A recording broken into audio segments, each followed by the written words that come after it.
Baru tahu, Lur. Bayangkan, sebuah kota yang terbelah dua oleh tembok beton, kawat berduri, dan senapan yang siaga siang malam. Selama 28 tahun, Berlin menjadi simbol luka yang membelah bukan hanya jalan, bukan hanya negara, tetapi hati jutaan manusia.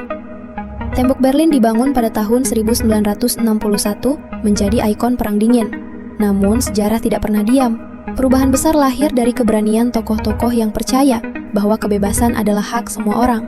Di panggung dunia, muncul seorang pemimpin Uni Soviet yang membawa angin baru, Mikhail Gorbachev, dengan dua kebijakan bersejarahnya, Glasnost dan Perestroika. Ia membuka pintu reformasi, memberi ruang bagi kebebasan berbicara dan perubahan politik. Keputusannya untuk tidak lagi menggunakan kekuatan militer untuk mempertahankan wilayah menjadi salah satu alasan penting yang membuat tembok itu mulai goyah. Di sisi lain, dari barat, suara lantang terdengar jelas. Presiden Amerika Serikat Ronald Reagan berdiri di depan gerbang Brandenburg pada tahun 1987, mengucapkan kalimat yang menggema ke seluruh dunia. Mr. Gorbachev, tear down this wall. Sebuah seruan yang bukan sekedar pidato politik, tetapi panggilan moral yang menggetarkan jutaan hati penduduk Jerman.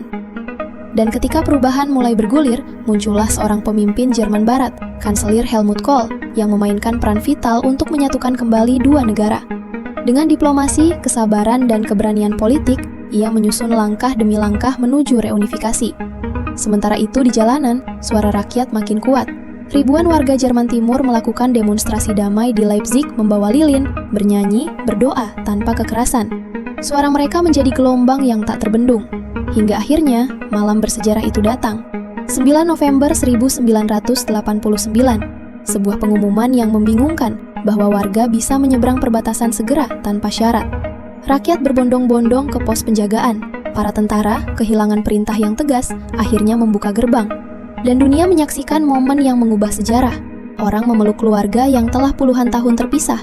Air mata tumpah, palu dan pahat menghancurkan tembok batu demi batu.